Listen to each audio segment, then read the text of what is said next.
Jakaya Kikwete, former president of Tanzania and patron of YouLead, Her Excellency Fatoumata Tambajang, former vice president of the Republic of the Gambia, Honorable Dr. Peter Mathuki, Secretary General of the East African Community, Ms. Makena Mobobia, Executive Director, MS Training Center for Development Cooperation, Ms. Angelina Ngalula, Board Chairperson, East African Business Council, and participating EAC heads of state and ministers, representatives of African Union Commission.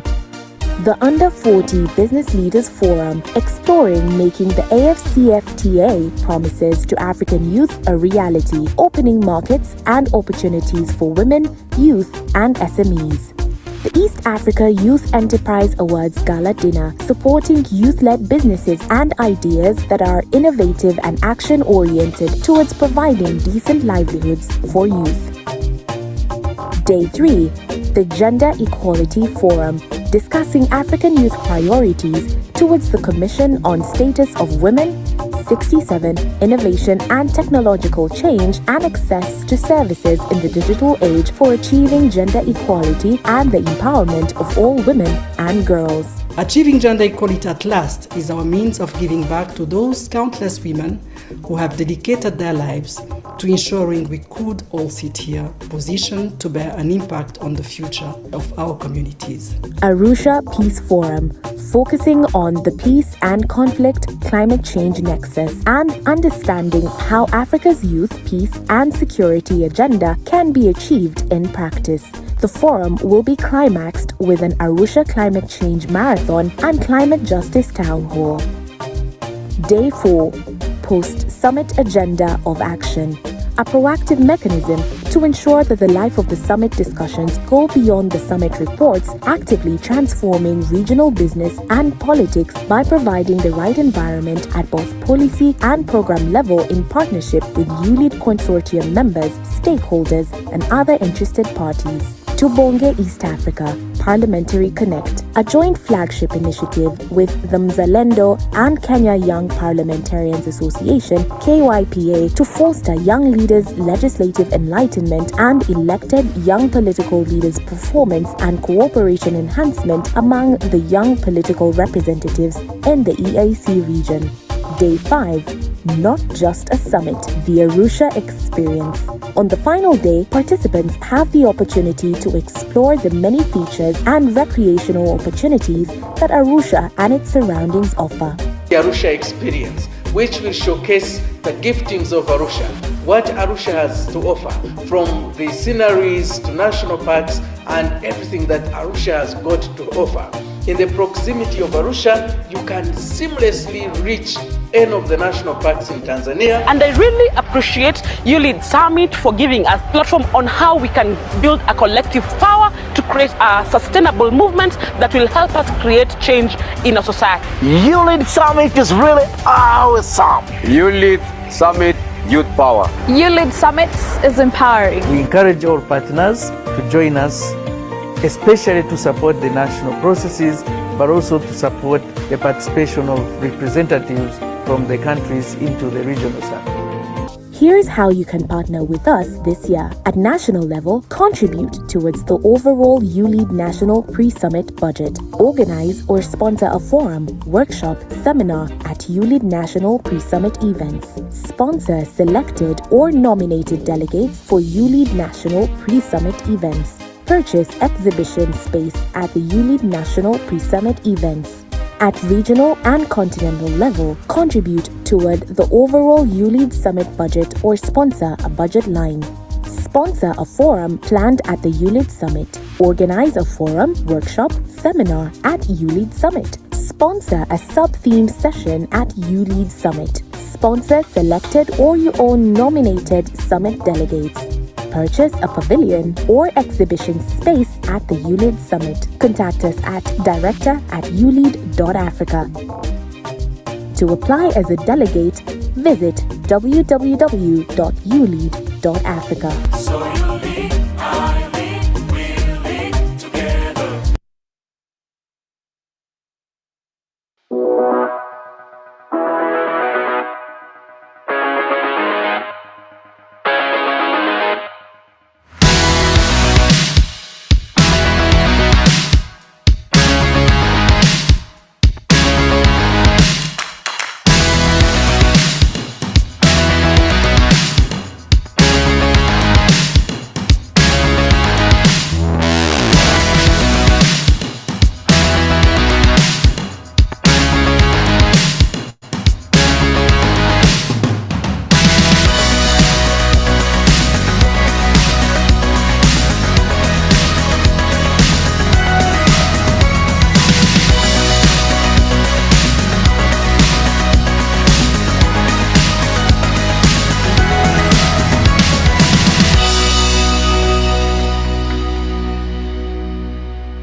Ivan, as the head of the Leadership and Governance Academy at TCBC, and as the YouLead Program Director, you are also offering leadership for this youth governance architecture study.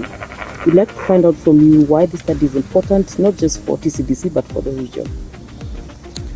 First of all, the study addresses the evidence gap that exists on youth programming. There is a lot that many players are trying to do for the young people and with the young people, but we need to update the status of affairs of the young people. What do the young people want to see more in their space, and what areas do they need support more? And so this research is an effort to collect data, evidence, to inform what the young people really aspire for, and for players like government, civil society and development partners to program on the basis of such evidence in order to be responsive to the current needs of the young people in the region.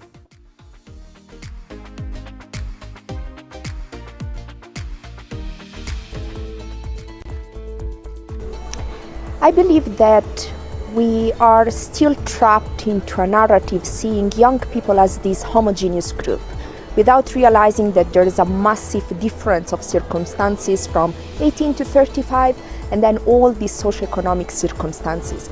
But then when we take a step back and think of young women, we know that patriarchy negatively affects their participation at private and public life.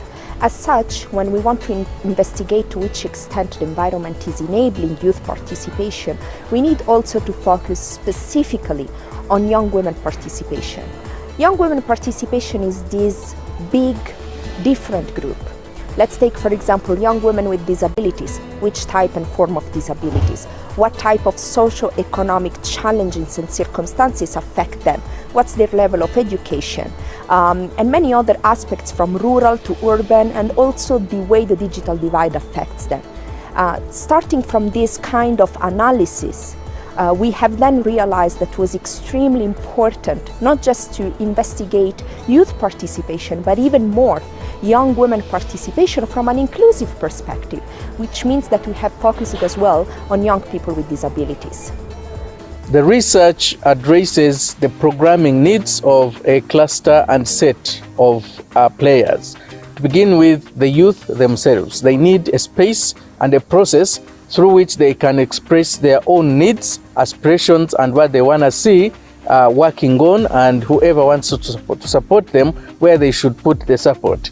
Two, government policymakers at all levels, from national youth councils to members of parliament that represent young people, but also policymakers in the institutions of government, such as national youth councils and ministries responsible for taking care of the needs of the young people. And lastly, the development partners who are supporting government efforts and also in some way supporting young people's efforts. They need to know through this research for the next 3-4 years, 5 years, what should we prioritize in order to be in solidarity with the young people and address their identified needs.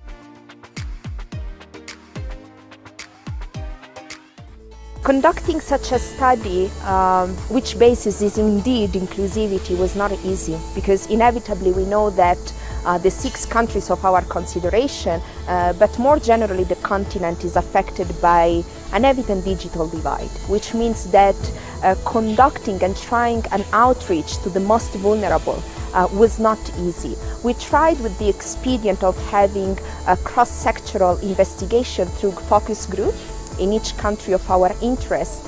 And although it was very interesting of having the engagement with different stakeholders, yet it was a little bit challenging in terms of investigating, collaborating, exchanging with, for example, young people with disabilities, but also different young women groups. So with the existing frameworks for youth participation in leadership and contribution to the governance of this continent, what is this unique thing we should be looking forward to from this study? The frameworks are in place, guiding what young people are, who they are, what. Hello, am I heard first? Let me know if my voice is clear. It's clear, Hamza. Amazing, amazing. Good morning, everyone. Good morning, Moroccan or North African time. I'm Haki Hamza Al Kharoubi. I am the president of ACT, a local national NGO in Morocco. And today I'm honored to be the host of today's meeting. And before we start, I should let you know that you can activate the translation for the meeting. تستطيعون جميعا تفعيل الترجمة لهذا الاجتماع. سوف يكون أساسا باللغة الإنجليزية والفرنسية، وإن كان هناك داعي لتوظيف اللغة العربية فيمكن لكم تقولوها لنا. ليس هناك أي إشكال. So the meeting is going to be mainly in English and translated into French. You can access the translation here.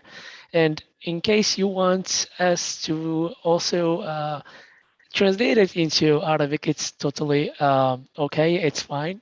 So today's meeting is a continuation of a great process by YouLead, excuse me, and it's actually a part of the series Africa Unplugged, which aims to connect Africa all together and to address the climate change issues, and how can we youngsters and different activists around the continent, how can we contribute to address the issues and eventually try to make this situation better. So today is actually focused and spotting the light on North Africa. So we're going to have this virtual continent town hall in which we're going to discuss the role of governance addressing the climate change issues in North Africa. And today, this meeting is come to life by a great partnership between YouLead organization along with Atlas for Development and ACT, the Association of Cooperation Titwan. So let's start with getting to know more about YouLead initiative, and that's going to let me give the floor to you, Franklin. The floor is yours. Can you please let us know more about YouLead? Thank you so much in advance.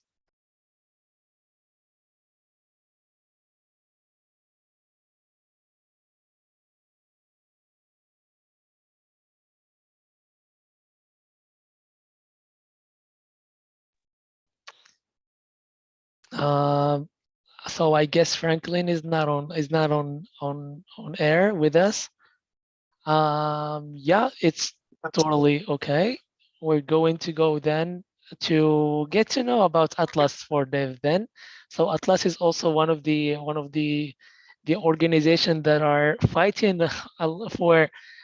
for a lot of activities and events that are going on right now. And this event is only one of them. And we have today the president of Atlas for Development, Mr. Nasser Nafa. Please, the floor is yours.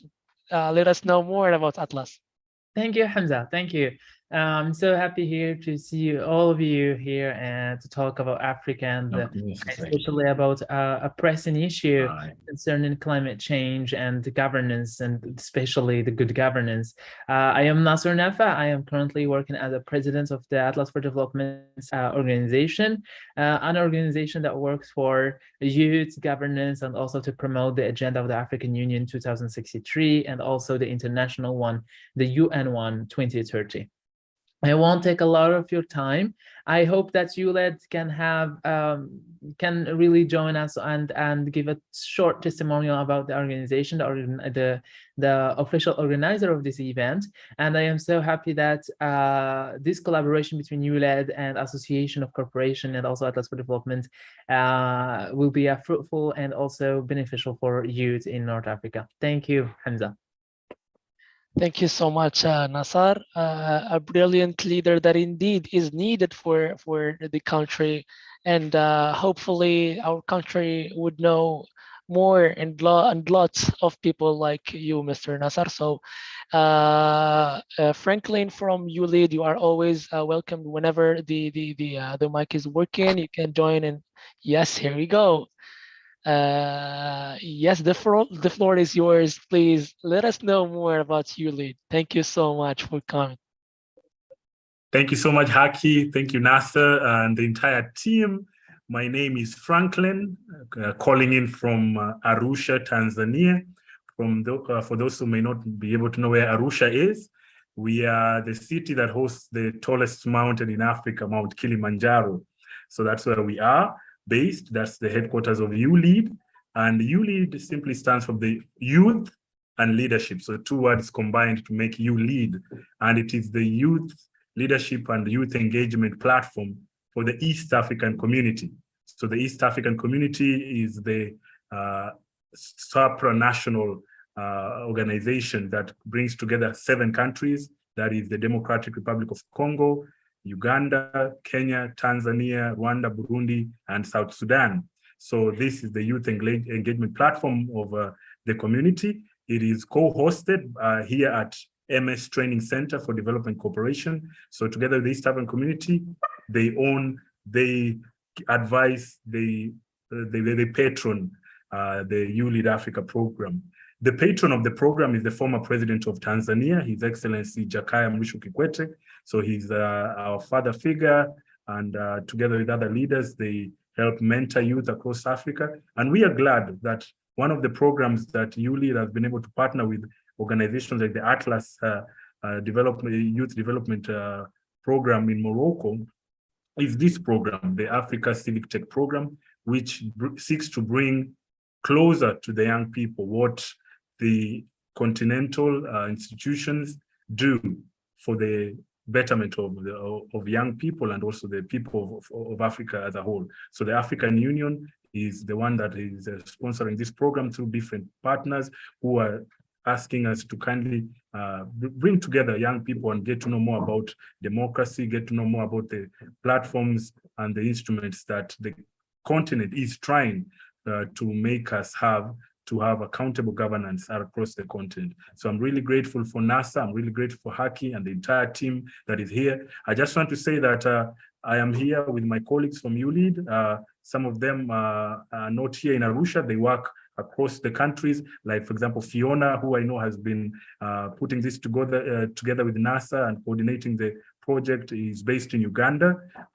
Also Sebastian and the entire team, they're based across Africa. So on their behalf and on behalf of the program director, Ivan, who is right now in Rwanda, and Sodfa, who is on leave, we just want to say that we are really grateful that this is happening, and we are here to take stock of the proceedings and learn from each other. So all the best. Thank you. Thank you so much, Mr. Franklin. That was amazing, and of course, we need a lot of such a great work because the African continent is really underrated, and it's really needs such great effort to be spread along the continent, connecting it all together. Thank you so much once again. And so yes, by my turn, I am Haki Hamza Al-Kharrovi. I'm representing ACT, the Association of Cooperation in Tetouan. We're a community-based national NGO that aims to reinforce youth capacities to make them able to contribute as civic participants and as co-leaders in the society. We believe that we should create the perfect models of leaders that would carry this continent and Morocco to start with. So here is this meeting is a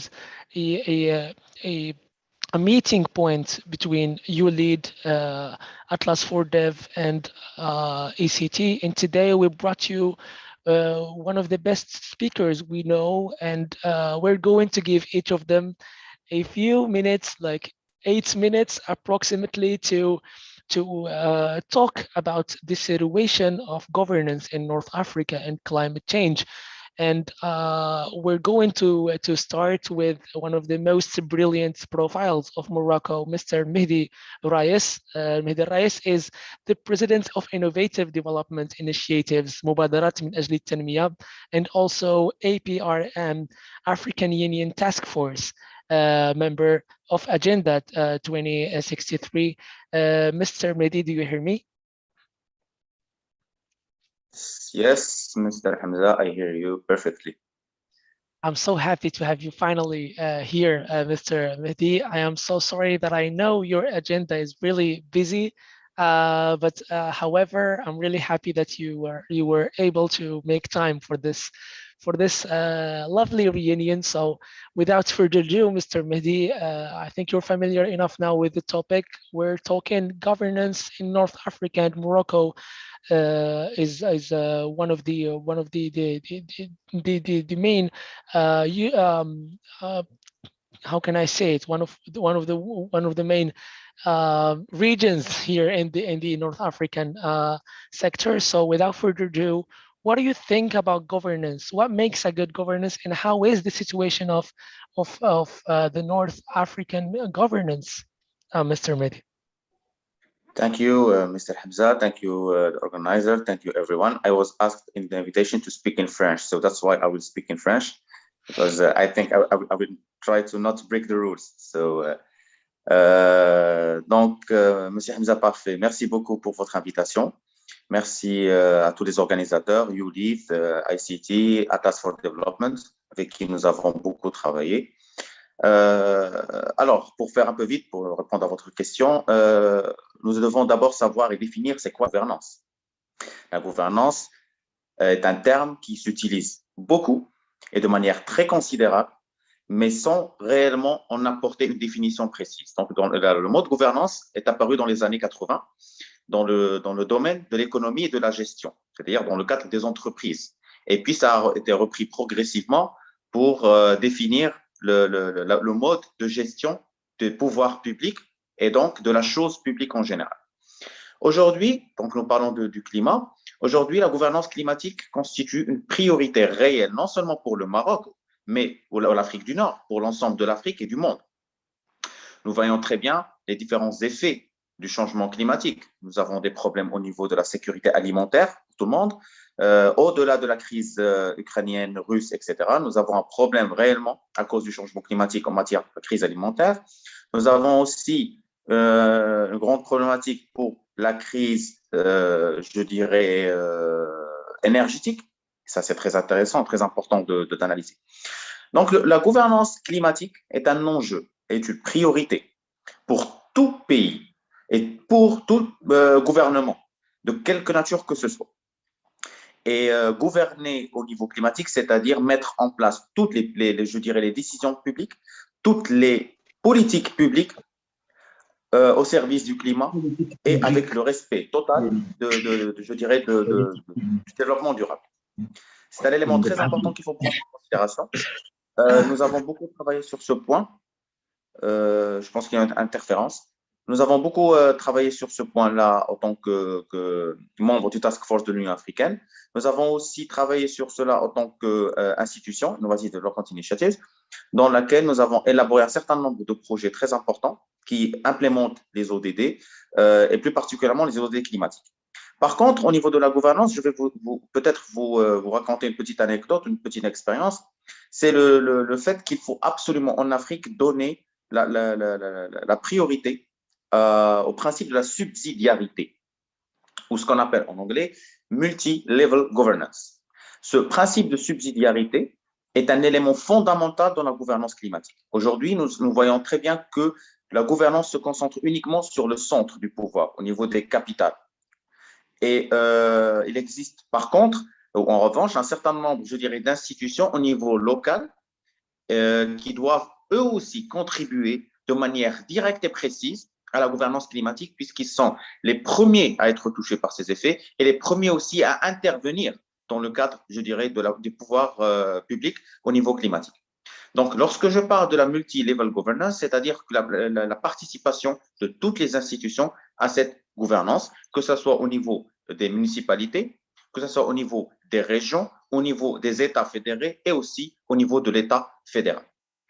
Lorsqu'on atteindra évidemment ce stade de multi-level governance au niveau climatique, nous aurons aussi la possibilité, bien entendu, d'avoir un certain nombre, je dirais, de plateformes, un certain nombre de décisions, un certain nombre aussi de politiques publiques qui soient adaptées de la base jusqu'à, c'est-à-dire le développement par le bas vers le haut, qui respectent totalement le cadre, je dirais, climatique. Par la même occasion, renforcer ce qu'on appelle la souveraineté énergétique, que ce soit pour les pays ou dans le continent de manière générale, la sécurité et la souveraineté alimentaire, ce qui est très important, et par la même occasion, je dirais, la protection de la planète et du respect de l'agenda 2030 d'abord, et puis de l'agenda 2063.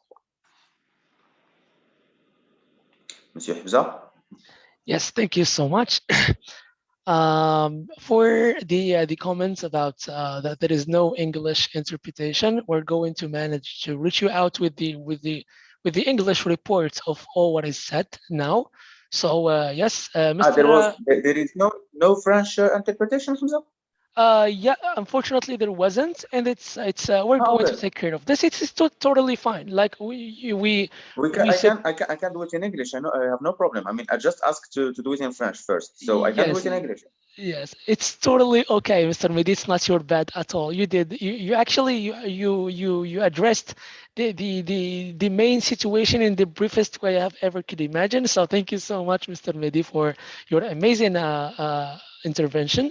Yes, so without further ado, I'm going to go directly to the second speaker. We have 8 minutes for each speaker, so we have 7 speakers actually today, and we're happy to have you all. We want to see all of your insights and to have you in the discussion at last. So now now I'm going to give the floor all to Mr. Ohneen Ahmed from Policy Center. Do you hear me, Mr. Ahmed? Yes, I hear you very well. Thank you so much, Mr. Ahmed, for coming today. And yes, what insights do you want to share with us this morning? Okay, I would like to thank you first for the invitation. So my name is Ahmed Ouhnini. I am an economist at the Policy Center for the New South, which is a Moroccan think tank based in Rabat. Climate change is one of the key components or a common challenge on which we produce some policy papers and policy briefs to tackle its effects and consequences for its implications for food security, whether it's in Morocco or in the African continent. We are a think tank with a very strong Pan-African DNA, so I really welcome this invitation, and thank you very much for inviting me to speak about this topic. Climate change is becoming increasingly perceptible in Morocco and North Africa, and it exacerbates environmental fragility of its natural capital and contributing to the scarcity of our resources. In general, the rise in temperatures and the resultant consequences in terms of aridification of the climate and decrease in rainfall considerably undermine the economy of the North African countries through the increase of constraints on agricultural productivity and the vulnerability of farms to the risk of drought. In Morocco specifically, our economy is very vulnerable to climate change, and beyond many considerations, this issue have many consequences on the macroeconomic framework at the national level. The distribution of the Moroccan demography in the geographical space challenges our ecological consciousness and questions the viability of our economic model. We should remember that 60% of the Moroccan population is actually concentrated in coastal regions, which contains the majority of the economic activities. And these regions are subject to erosion and many environmental problems generated by human activities in the form of negative externalities. For example, 98% of industrial and agricultural liquid discharges and 52% of urban domestic discharges from coastal settlements are discharged directly into the marine space. And with this over concentration of economic and human activities on a very fragile and vital space in the coastal area, Morocco is more than ever called to engage in a path of sustainable development and promotes a very good governance of climate change and implement a green economy so that we can all exploit the potential of the green economy in creating jobs and sustainable development. Climate change persists despite a very strong commitment to sustainable development in the world. Our country was very aware of these challenges, and the kingdom has been very active in the field of environment on the international scene. And our country has developed, signed, and ratifying texts to the 3 conventions resulting from the 1992 Rio Summit, the United Nations Convention on Biological Diversity, the United Nations Framework Convention on Climate Change, and the United Nations Convention to Combat Desertification. But despite all this engagement in the international scene, we were not being able to actually decrease the impacts and the consequences of climate change in the Moroccan economy and its effect, actually. Morocco has a legal environments conducive to do promotion of a green economy, because even though that after the independence, we didn't have a comprehensive text or framework law indicating the main principles of environmental protection and setting out the main areas of intervention for the legislator. But the implementation of a green economy requires, above all, the regulatory and legal means to define the main responsibilities of economic operators on terms of environmental protection. However, during the last 2 decades, we have developed a legal arsenal through the adoption of several laws related to water management, environmental protection and development, protected areas, renewable energy, waste management, and disposal, namely the 1995 water law, the law on fight against atmospheric pollution of 2003, and so on. When we speak about governance of climate change, in my opinion, I think that we need to develop a national expertise in this field.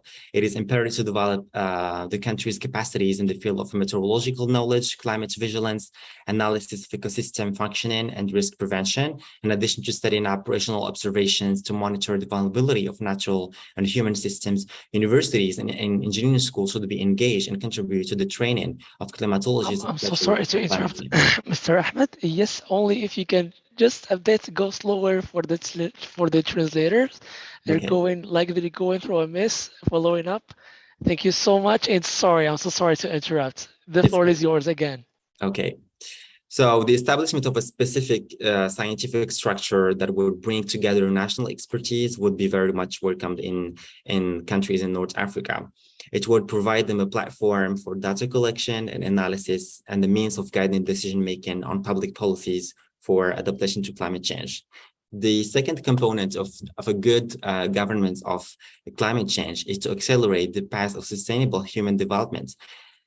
Human development can respond effectively to climate change by educating and sensitizing citizens to the concept of sustainability, upgrading public health infrastructure, and having an effective health monitoring system, or even by strengthening food security through water resource management, selection of drought-tolerant plant varieties, including genetically modified crops, or increasing the use of renewable energy resources and developing a green economy. Another component of good governance of climate change is to take into account the impact of climate change in the implementation of sectoral development strategies. The major sectoral strategies must be reviewed in the light of climate forecasts. It is also essential to ensure the overall coherence of these strategies: water, agriculture, health, energy, tourism. By placing the issue of water at the heart of public policies, coastal development requires also a multi-sectoral and integrated approach from housing, planning, tourism, fishing, agriculture, and so on. To sum up, although Morocco has a low greenhouse gas emission, having a green economy would benefit developing the country in order to take advantage of the opportunities for growth and employment associated with it, to preserve the sustainability of its development model and prepare itself now for the new imperatives of the green competitiveness. And thank you so much. Amazing insights. Someone has done their homework. Thank you so much, Mr. Ahmed. That was amazing. Yes, now we're getting really more specific, and we're addressing, we're focusing on the Moroccan experience, but we actually, despite all the differences between the countries in North Africa, actually the similarities are there too. So the situation is actually, we can say that there is maybe almost the same situation in all North Africa. And now, as I said, we're going more specific. Let's get to know more about the people of North Africa. How are they contributing to improve maybe governance or climate change addressing? This is taking me to the third speaker, Mr. Nafs Zakia bin Sabih, President of ACRES, المركز المرصد العابر للقارات, the Crossing Continents Center, which aims to connect not only the continent altogether, but also to network with other organizations around the world. Nafs Zakia is also a youth engagement expert and a capacity reinforcement facilitator. He has stacked a lot of experience working with reinforcement NGOs all across the country, and also he has experiences with few communes in Morocco, making their services better, especially the civic participation on the civic participation level. Mr. نفس زكية كتسمعني مزيان? Do you hear me? Okay, so the floor is yours, Monsieur Nafs Zakiya. Please, if you can let us know about the role of civic society and activists in the country, or you can also speak generally about the situation of climate change and governance in North Africa. Thank you so much.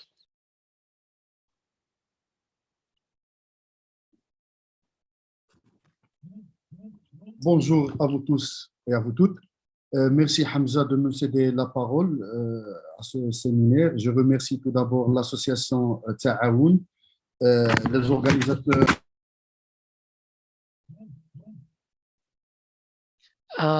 Excuse me, the voice is muted. Maybe it's yeah. Thank you. Merci. Je m'excuse. Alors, tout d'abord, je vous remercie de m'avoir invité à ce séminaire. Je remercie l'association Ta'aoun et toute l'équipe de l'association.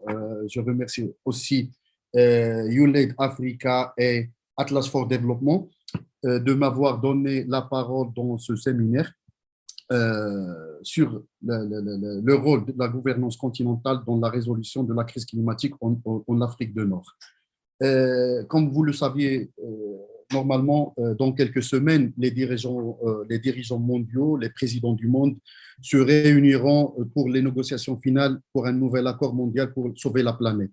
Ça va être à Sharm el-Sheikh, à l'Égypte, dans le mois de novembre. Normalement, lors des séances précédentes, les négociations internationales sur le climat ont permis de sensibiliser plusieurs pays du monde sur l'importance des risques climatiques en tant que préoccupation mondiale. Normalement, on est tous d'accord que le changement environnemental pose un problème sur la sécurité mondiale. Alors, on doit réagir et réagir le plus tôt possible. Alors, pour cela, je vais partager mon point de vue avec vous. Normalement, cette COP, la COP 27, doit passer de débat, de réflexion aux actions. Normalement, pour porter des mesures. Oui. We hear you, sir. We hear you, monsieur. Je continue. Oui. D'accord, yes. C'est parfait. Alors, comme je viens de dire, normalement la COP 27 doit passer du débat de réflexion sur le climat à porter des actions, porter des mesures d'atténuation et d'adaptation, porter un financement, redoubler et élargir le renforcement des capacités et le transport de technologies propres. Alors, on peut dire le Maroc, dans ce climat, dans ce contexte, il a fait beaucoup de choses depuis 2015, depuis la signature de la conférence de Paris en 2015. On a préparé, on a présenté des lois, on a réalisé, on a organisé la COP Med, la COP 22 à Marrakech, etc. Mais je crois que on doit appeler la société civile à mener plus d'actions, à mener plus d'efforts les actions de la société civile, je peux le synthétiser sur 3 axes principaux. Le premier, c'est de sensibiliser au changement climatique et l'importance de préserver l'environnement. 2, c'est suivre les politiques publiques et plaider pour l'activation des lois et lever la voix contre l'inaction climatique. Et ça, je trouve que ça incarne avec la gouvernance, parce que ce sont des politiques. Le problème, à mon avis, le problème de notre pays, c'est qu'on a des lois, mais on n'arrive pas à les activer, on n'arrive pas à les impliquer. Et ce sont des lois qui touchent l'environnement, comme par exemple la loi 12 99 relative à la charte nationale de l'environnement. Mais nous, comme société civile, on doit activer, on doit appliquer, on doit faire un double effort de suivre les politiques publiques, de lever la voix, notre voix, pour que les gouvernements, les politiciens, les politiques publiques doivent apporter de plus pour préserver l'environnement, de mener des actions pour le bien de nos générations futures. Le troisième point que je dois parler, c'est de gérer les crises. Normalement, on doit travailler avec les jeunes, on doit former les jeunes comment ils peuvent gérer les crises et les catastrophes climatiques liées au changement climatique. Ce sont les trois axes principaux que je vois que la société civile doit réagir et doit mettre en action des actions et des activités qui répondent à ces axes. Moi, sincèrement, dans le débat de la gouvernance, etc., je parie plus sur les mouvements citoyens, sincèrement, pour mener les changements.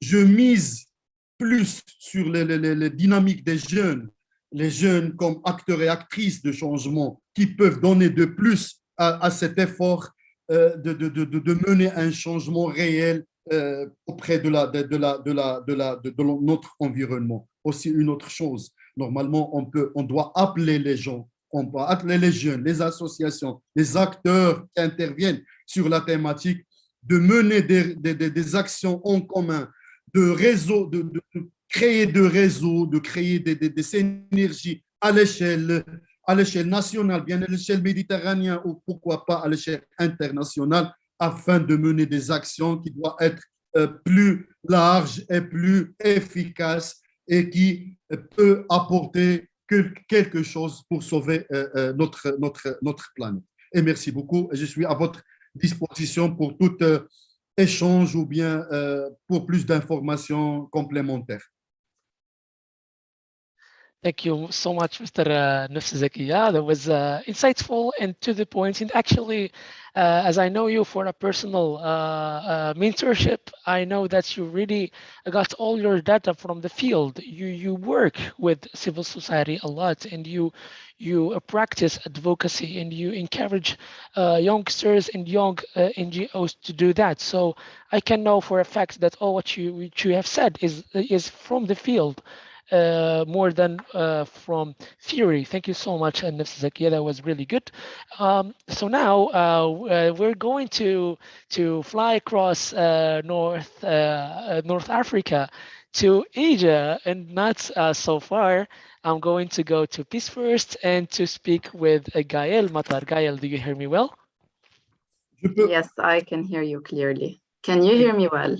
Perfectamente. Thank you so much, Gael, for being here.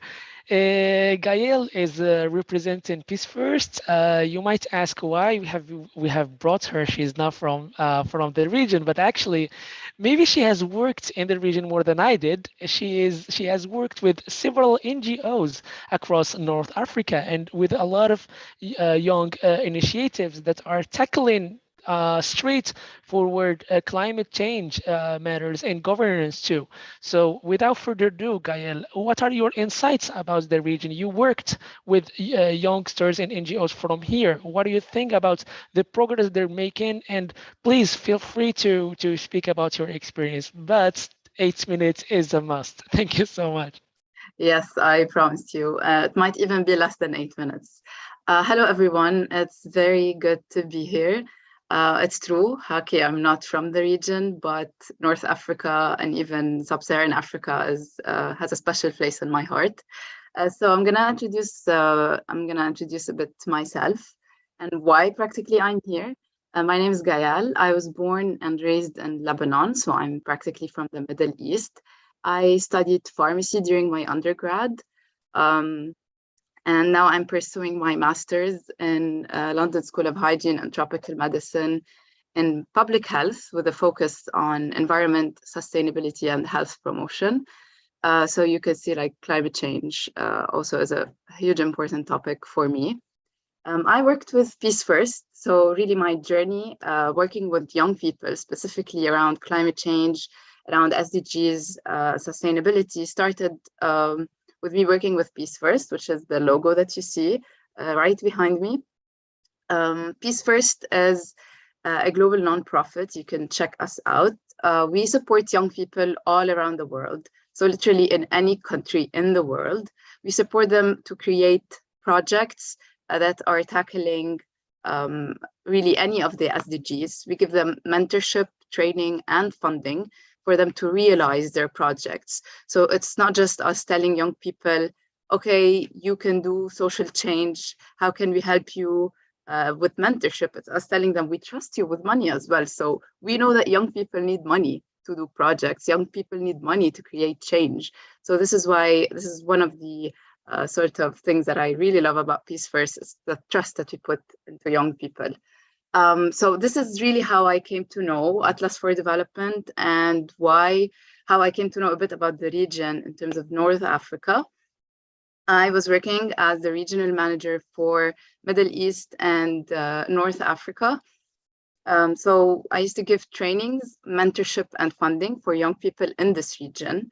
We partnered with Atlas for Development on 2 amazing projects. One, which is the Greenpreneur Bootcamp, in which after that, we were able to provide the grantees or really the graduates from this program, Hamza being one of them, with training and funding for them to realize their projects. They've done amazing projects. And the 2063 Academy that took place in June as part of the panel on resilience in terms of climate change. So really enough about me. I was just trying to tell you how I fit in this meeting. I've worked for more than 2-3 years with young people.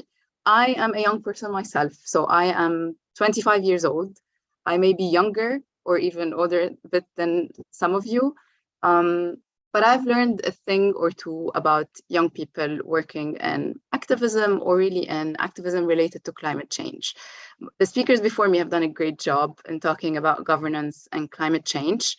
So I will be shifting a bit my focus towards young people, towards all of us here, and what I have learned about young people through my experience in doing social change, specifically about climate change.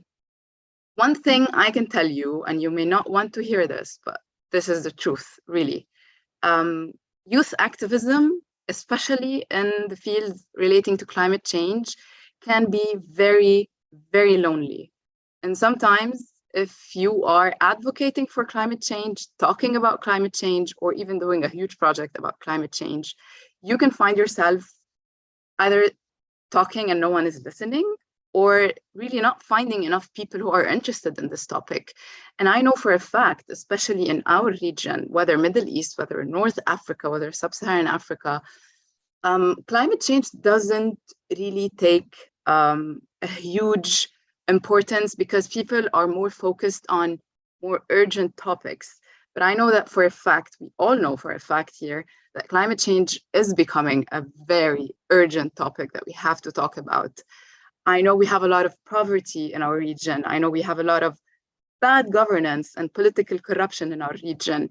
But climate change has, I believe, just shifted up to the pyramid of a very urgent topic that we have to talk about. So really my advice is, all of us here have this responsibility of building a community where we can support each other, encourage each other to talk more about climate change, to be vulnerable in talking about our challenges.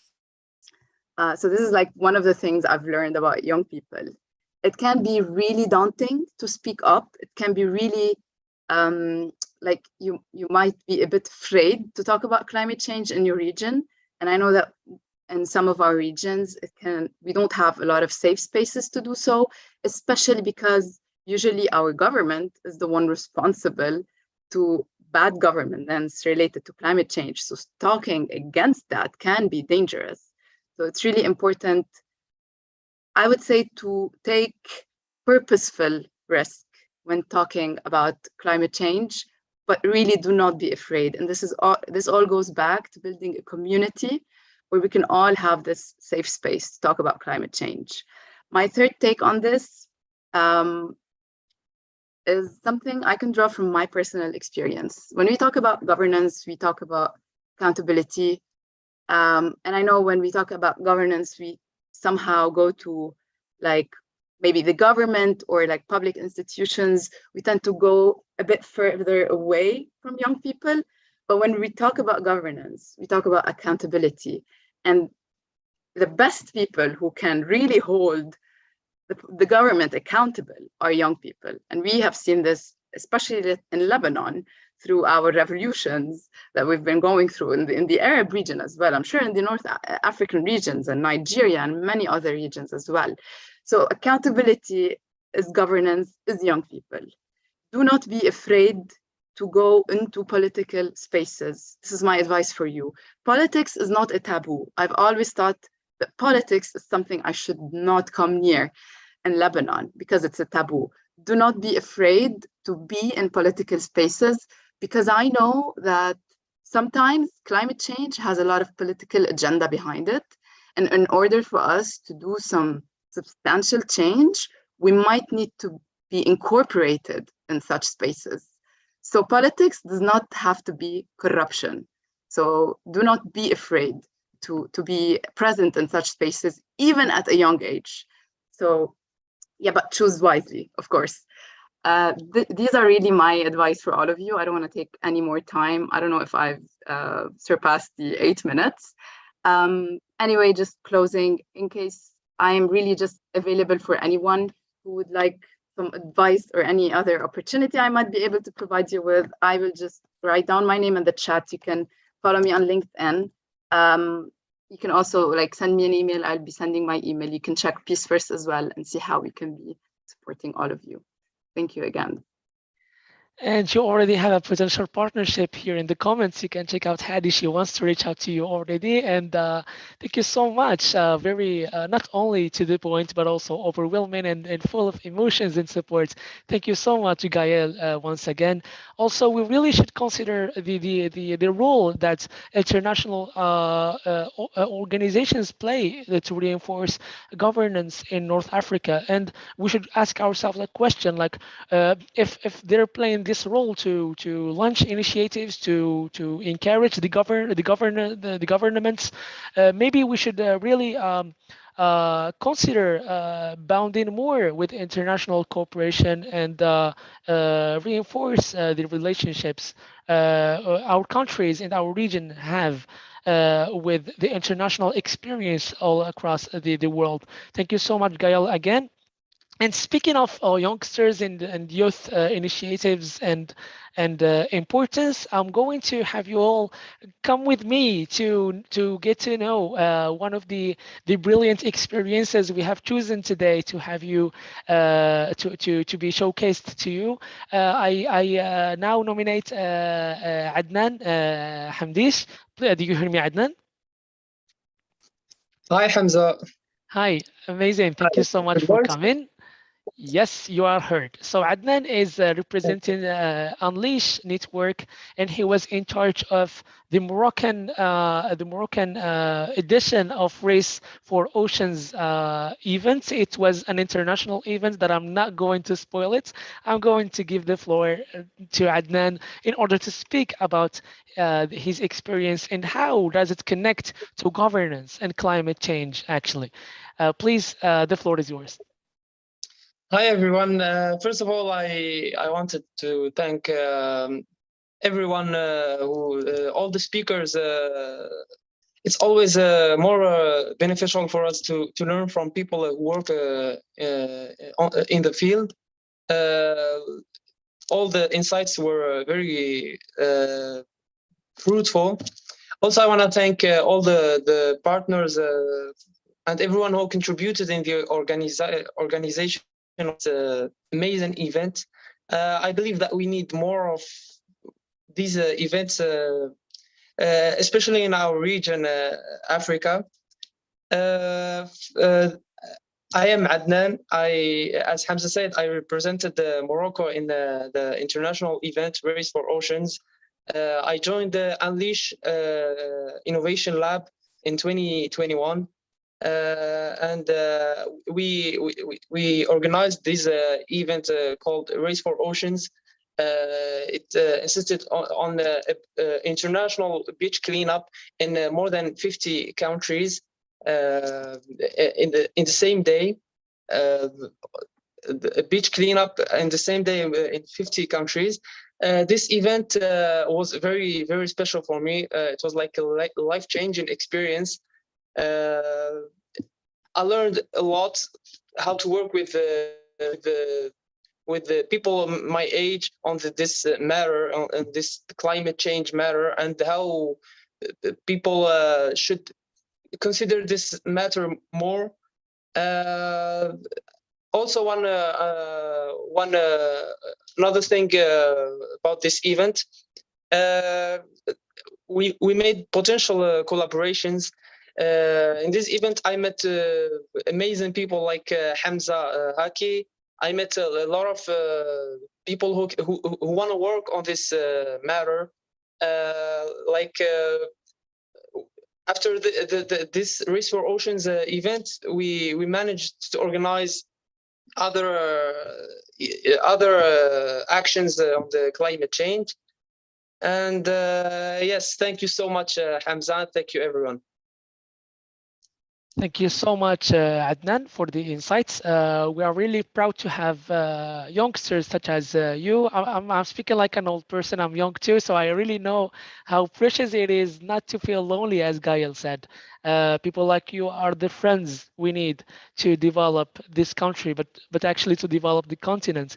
Adnan also, through his experience, went through something we really can't call a support from the organization, the governmental institutions in Morocco, as he actually was facing a problem that was that the local communes didn't want to help. Why? Is because they didn't want to, like, if they support a beach cleanup event, it means that the beaches are not clean. So they didn't want to help, just to show that the beaches are already clean, and they didn't want to admit that they need to raise awareness and to clean the beaches. And this silly reason prevented Adnan from getting the help the initiative deserves. But however, he was able to actually to bring the initiative to life, and it was one of the most of the best versions around the world, like among the 50 other countries contributing. So thank you so much, Adnan. And before I go, I forgot this funny point. Like when I first visited the local commune, they didn't feel like I didn't feel welcome. They felt like I accused them of having a beach that was not clean and that has plastic waste on it. So they weren't very helping at first. So I just want to highlight this point, like the youth and the people, young people who want to work on this climate change and this matter. It's like their responsibility, not only a government responsibility. Also, everyone is responsible of this action, not only the government. And thank you. Thank you so much, Adnan. The question of responsibility, indeed, it is indeed a collective responsibility. But who would we say this to? And that's actually why we're here today, looking for a governance that is responsible for climate change issues. So thank you so much, Adnan. And now we're going to ask Nasser again to please have a word with us, Nasser. We know that you are representing here one of the organizer organizations, but you're also a youngster. You also have your part and have done a lot, and we want to get to know about that, if you please. Thank you, Hamza. I want just to give a brief story about me and how it started. Actually, in 2019, I was that kind of fresh graduate from high school. So I was really searching for something that I can really be passionate about. And I found that NGOs or the civic engagement is one of the keys to, to draw a new life project for 10 or 20 years ahead. And during that time, I was really open, and I asked for not for help, but I asked to be considered for a position or for a volunteer work. And coincidentally, I participated in an academy, winter academy, under the organization of Agora. And then I met someone, and when I talked to him, I told him, hey, I would love to join an organization, an association that works on climate change. I would love to be part of a project that's really meant for that. And just in 24 hours, I met someone at the president of Atlas, the ancient one, and the founder of Atlas for Development, Hatim Nesmani. And I was really amazed by that, because that moment really switched my life. That real first conversation with Hatim, and the first this will to and how I kept asking and searching for that opportunity. So that's why I want really to address this message. Yes, we have a lot to do, but we should not be disappointed or distracted. We are in a mess when it comes to climate change, but we can solve it. We can do our best. We can do enough, and we are not obliged to do more. We are obliged to do what we can do. And that's why joining the Atlas for Development was one of the experiences that's really led to all of this collaboration with Peace First, with Policy Center for the New South, for meeting people like Ms. Ahmed Ohnini, with Hamza Yu, and also with Fiona from YouLead, and also from Mehdi and everyone. So that's what I like, is youth should really be engaged more in NGO and civic engagement, as Anaf said, is really, we need engagement of NGOs.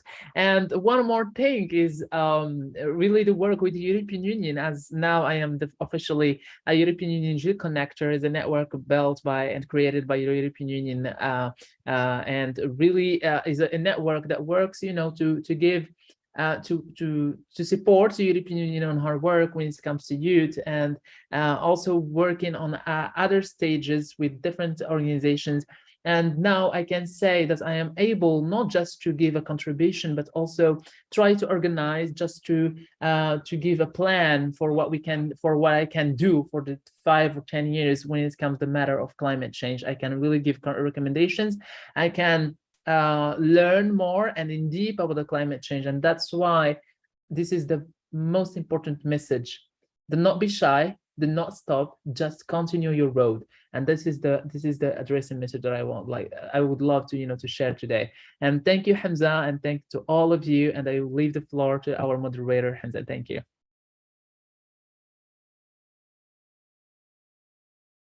Thank you so much, Nasser. And yes, what is so good about social work and about youth engagement is that we actually meet there. It's the place where you meet only the purest people. And I'm so sure the people who are here on this meeting, every single one of them, I'm telling you, they're all good people. And everyone, I know a lot of people here. Everyone reminds me of, when I see their eyes, I remember some stories, some moments, and they're full of pureness, of joy and hard work. And that's what I love the most about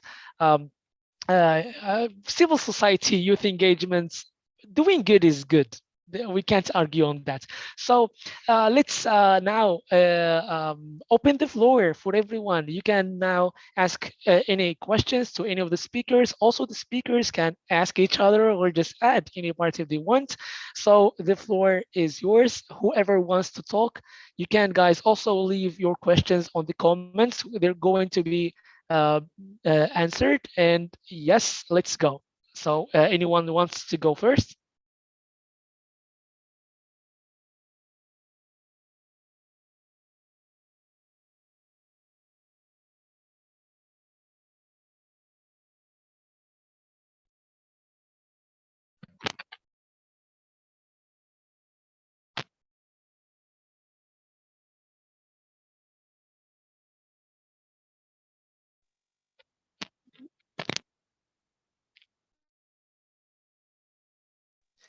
So I don't know if someone is trying to connect. Do you hear me?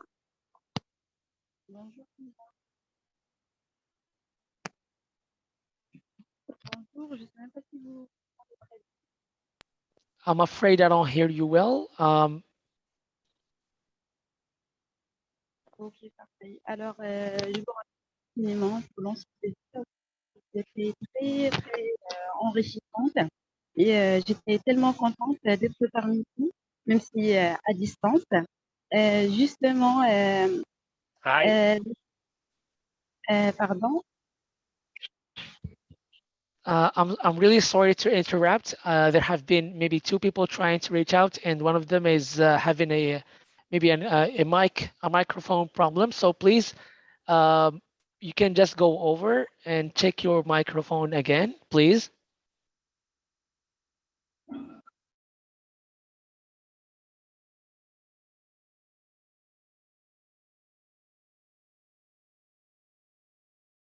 So yes, you can go. You want to go? I think for people that want to put questions, I think Leila Bouhid was talking. They can just write the questions in the chat and name the speaker that they want to appoint. So we could respond.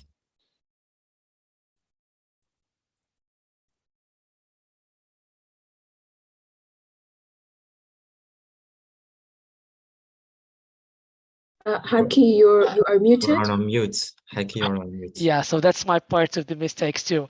I was just saying that maybe we have Leila has a problem with the voice quality, as Ahmed said. So you can just put your question and address the speakers. On the comments, we're going to read the question and then have it discussed. So anyone else who wants to go?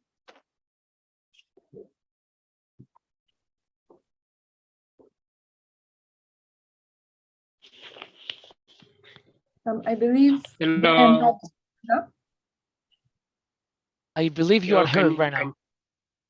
The fact that you keep silent and then you speak exactly in the same moments. Destiny. Okay, so yeah, is that you trying to speak, Leila? And maybe Sarah Book, maybe I hear a lot of voices. I'm really sorry for that. So can we kindly use the hand up feature? If you'd like to speak, please put your hand up and then Haki will just go one at a time. Thank you. Yes, please.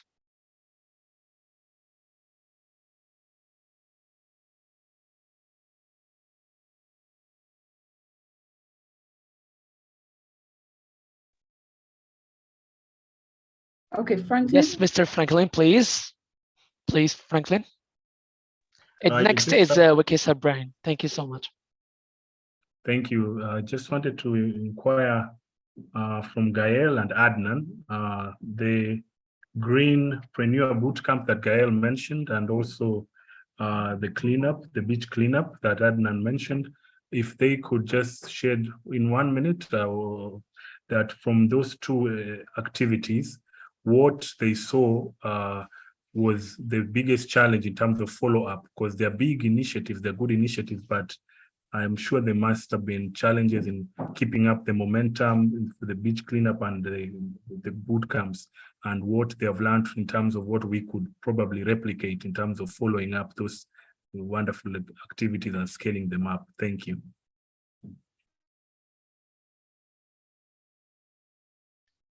Okay, noted. Thank you so much, Franklin. Anyone wants to interfere with him right now, or we leave it into later? Okay, I believe we collect the questions first, right, Nasar? There is a question from Godson Shizaka, if I really pronounce the name correctly. Yep, so, it's on the comments, right? Yeah, in the comments, right. So Godson is Goodson is actually addressing Gael. Would you shed more light of how youth would be held relevant authorities accountable, like government? I'm so sorry to let you know that Gael has to go, had to go. She went. She has actually a meeting right in this very meantime. So I'm going to ask our other speakers. We have actually, this question is really sounds like Mr. Ahmed Ouhnini, to be honest, but I'm going to give the floor also for the other speakers. Anyone wants to give their insights regarding this question and Franklin's speech too. So anyone wants to go?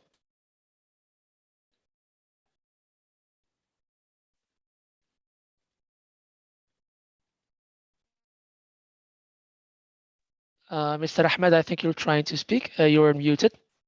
Okay, sorry. I said that youth participation is very important for to shape better climate change policies in North Africa, or in Morocco, Tunisia, Algeria, all the countries of North Africa, including Egypt, that are all hot spots for climate change, and the consequences are very severe, whether for food security or for the macroeconomic framework.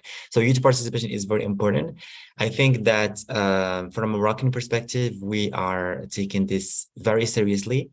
In the agricultural sector, climate change components has been integrated in the policy making at the Plan Maroc Vert and the green policy in Morocco back in 2008, when we tried to push farmers to use climate smart agricultural techniques. So things are moving forward now with the industry, and when it comes to automotives. We are pushing forward for an energy transition and the use of electric cars and fabrication of electric cars in Morocco, and making it a source of income for and employment for many people in different regions where we have investment in automotives coming from France or other external companies. So youth participation is very important to shape better climate change policies. So I think it's an important thing, actually. And I consider that in Morocco we are at the forefront of climate change, because we are taking into consideration very seriously this threat. We can find reports of the Ministry of Finance when we try to see many policy recommendations, and they are in the reality very taken seriously. Yes, to the point. Thank you so much. And I'm sorry again for Gael's excuse that she has to go. But thank you so much for covering Mr. Ahmed. That was amazing, actually. For Franklin's question, I think I'm going to hand it to you, Adnan. Do you hear me? Yes, Hamza. Good voice? Yes, good voice. Please go. Okay. So Franklin, regarding your question, one of the main challenges that we faced, the first one I already mentioned it, like the local commune didn't feel like we are trying to help. They just felt that we are accusing them of not doing their job. The second one is how to convince young people of the matter. Like, we know, even if the climate change is something that we should be very aware about it, but most of people don't consider it in their daily life. And that's the main problem about it. Everyone just go in their daily life, and like, we are not facing this very dangerous problem. But the main issue is how to convince them that to convince them about the danger that we are facing. So to gather a team, it was something not easy to convince people to work with you in this matter. So these are the main two challenges, frankly. Thank you so much, Adnan. Hopefully your upcoming experiences would be much easier, and the more power you'll get, actually, and honestly, the more power you'll get, the more they will listen, and this is a fact, that a very unfortunate fact. So we're going with the last intervention. Please, Layla, the floor is yours, and yeah. Bonjour. Est-ce que vous m'entendez très bien maintenant? Ah oui, Euh, perfecto. Parfait, parfait. Alors, je vous remercie infiniment. J'étais en train de dire que j'étais tellement contente d'être parmi vous, même si à distance. Les interventions étaient enrichissantes et il y avait plein d'informations.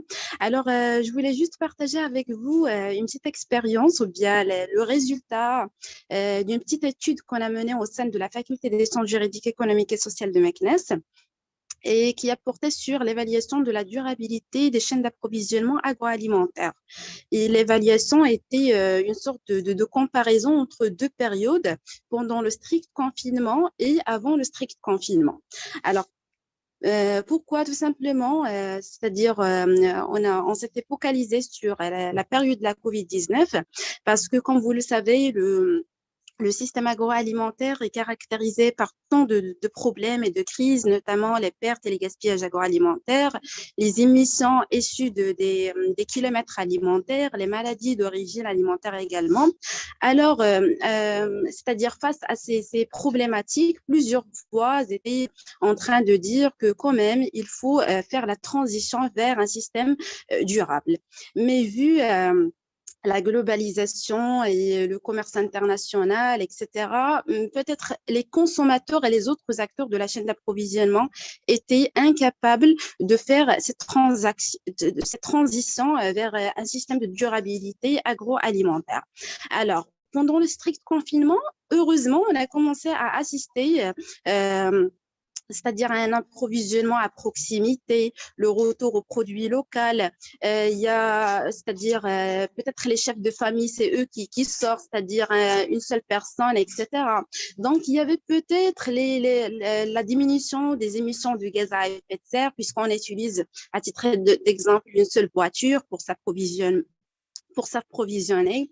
En retour aux produits locaux, il y avait un renforcement de la performance économique et du rendement pour les producteurs locaux, et c'est-à-dire tant de faits et des tendances qu'on a constatées. Alors, nous avons dit pourquoi pas évaluer la durabilité de la chaîne d'approvisionnement pendant le strict confinement et avant le strict confinement, et savoir si justement la durabilité était renforcée. Alors, finalement, notre hypothèse était testée positive, et je voudrais, pourquoi j'ai partagé cette petite expérience, tout simplement pour dire que au sein, c'est-à-dire pendant le strict confinement, il y avait une sorte de gouvernance.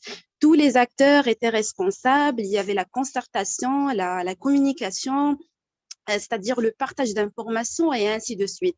C'est pour cette raison qu'on a réussi peut-être à réaliser un système ou un modèle durable au sein du secteur agroalimentaire. Donc, peut-être on est capable, seulement il faut avoir, c'est-à-dire la volonté, le travail ensemble, la coopération et la coordination pour arriver. Donc voilà, c'était la petite expérience. Je vous remercie encore une fois et j'étais tellement contente d'être parmi vous. Thank you so much. If I knew this, I would have invited you to be a guest speaker. That was an amazing experience, actually. Leila, you keep impressing me personally. This is a really good insight, and and absolutely the quarantine period was such a school to every one of us. We have learned a lot about who really we are and about the situation of the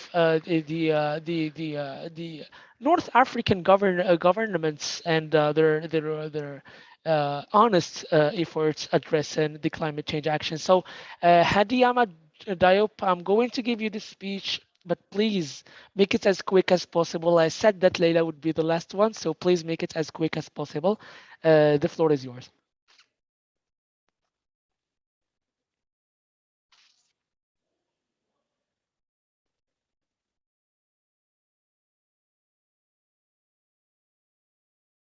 You are on mute, Haki. Oh, Hadiyama, you hear me? Yes. Bonjour à tous. Yes, the floor is yours. Est-ce que ça va? Vous m'entendez? Oui. Oui. Yeah, please just make it as brief as possible, please. Alors, moi, c'est Hadia Diop du Sénégal.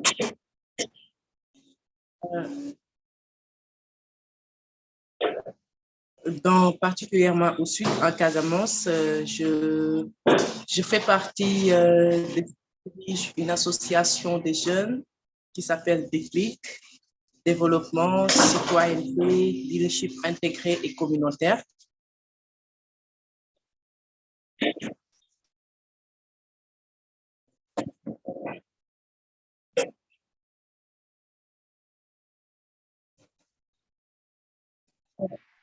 Alors, je suis très contente d'être là aujourd'hui et espérons que cela soit vraiment le début de beaucoup d'autres échanges qui nous permettraient à tout un chacun de pouvoir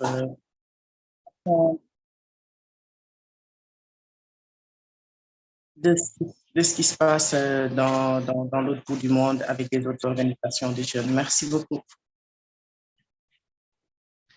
Thank you so much. I hope your voice was heard, and I had some problems reaching out, but I hope it was heard to the others.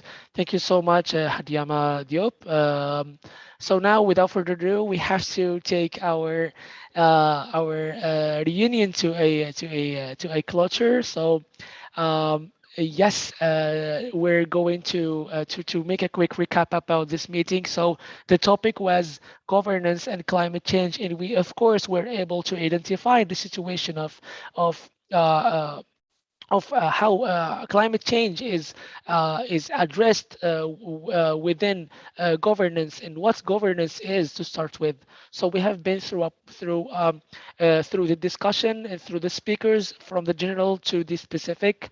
We started with the identification of the terms climate change, governance with Mr. Mehdi, and we got also to know more about how policies do actually make a change through within the speech of Mr. Ahmed. Then we got quite more specific into the role of civic society and how change can be made from below. And then with Gael Matar, we got to know an external point of view about us, about North Africans. Perspective, and it was really insightful. And we had all the other speakers making the conversation richer and richer.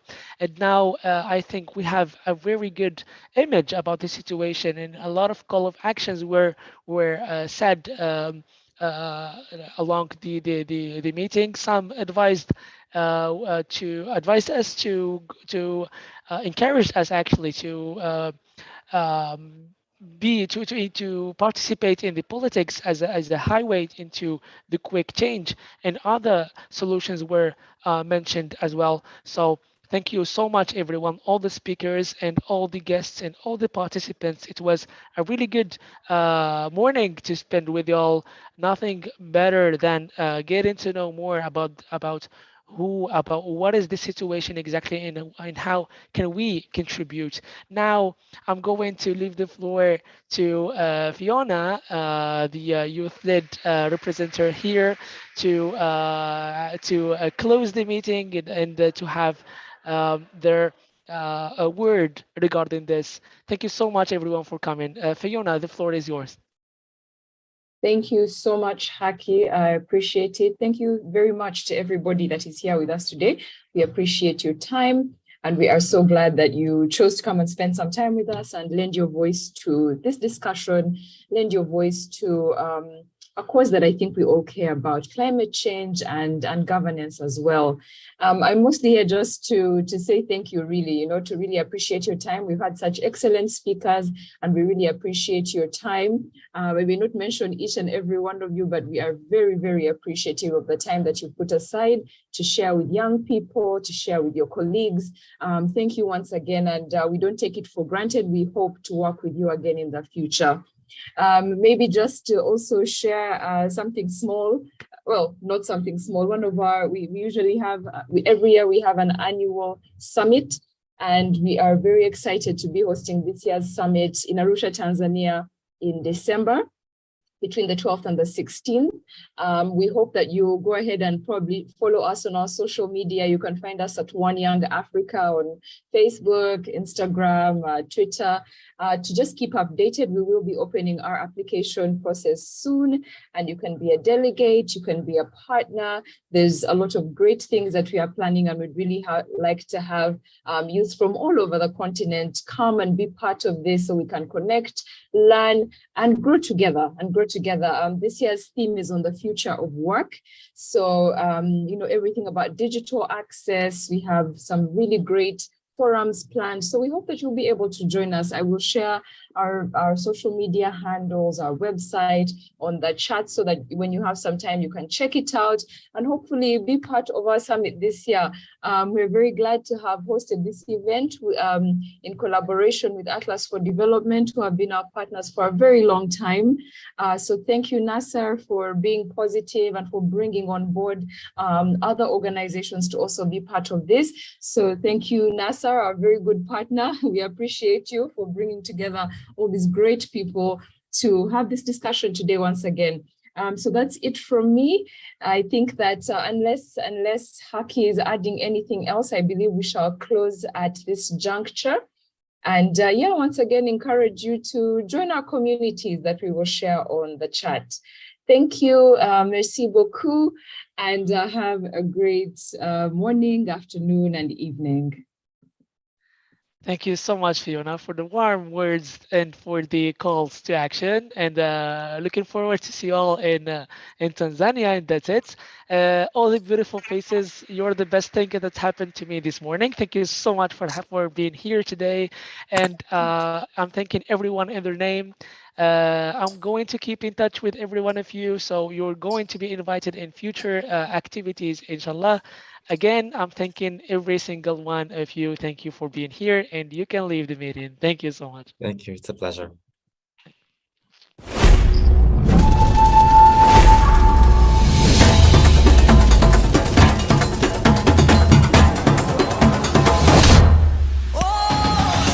Times are changing, and Africa is now the world's youngest continent. Africa is the youngest continent. Majority of the population are under 35. What are we doing about the youth? Because the youth constitute one of the important pillars that we're focused on. Let me say the youth are not only the future of this region, but I believe we are the present and future. If we define what do we mean by young people, there is this external perception that young people are a homogeneous group. This is not the reality. We have also young people in vulnerable settings. We have young people with disabilities, and we have foremost young women. But again, a population that is ill-skilled and unemployed can be a demographic curse. So this is the challenge, but the opportunity is in us trying to convert this demographic dividend into opportunities. But also young people, as being the largest population, they are our biggest asset. Because the richness of nations is not in stones, but in its people. It's never been more important to develop our youth into confident and transformational leaders that can navigate Africa through the incoming economic and political climates.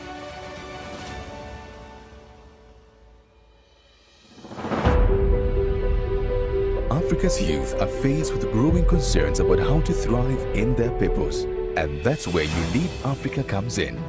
Founded in 2017, we are Africa's flagship youth leadership program, following the youth's greater demands and expanding our work from the East African community to the continent. There are many challenges facing young people on the African continent. The biggest one of them is that each and every one of the young people in Africa have the desire to become a leader. I think investments should be made more to build the capacity of young people in Africa to become effective leaders. Under globalization, the world is small. The whole world outside there has skills. We need to equip our youth with the requisite skills so that they participate properly, even in global interaction. And this means that we need to do more to create economic opportunities and work opportunities for young people. YouLead for me represents that opportunity for young people to first of all think about their problems collectively and then develop, if it be disruptive strategies to take action on addressing those challenges? The summit is not just a 3 days or 4 or 5 days event for young people to come and chit-chat and go home. Whatever they are saying is influencing our one-year work, what we call the post-summit agenda. With now more than 10,000 alumni and over 30 partners, and active partner-led work in all 5 major African regions, a One Young Africa is our vision. We have a great vision. We're envisioning 150 delegates in person, 20,000 virtually, but this is not, to me, the only success indicator. The success indicator is ensuring that all these 20,000 young people virtually provide inputs and meaningfully engage throughout the conversation, and all their suggestions are then incorporated into our post-summit agenda. Look at 2017, just East Africa coming together, and now thousands of African young people. YouLead Summit 2021. We are proud to announce that we are going continental, coming together as a One Young Africa. And we want actually to break the borders. The CFTA is here. We want African young people to come together under YouLead Summit platform, trade together across the borders, innovate together across the borders, and create jobs as well as prosper together. That's what drove us to become, One Young Africa. We have the potential and the capacity to do so. From 8th to 12th November 2021, we are hosting Africa's largest hybrid summer ever with YouLead Africa's patron, His Excellency Jakaya Mrisho Kikwete, former President of Tanzania as Chief Convener, and Honorable Dr. Peter Matuki, the EAC Secretary General as co-convener. The theme is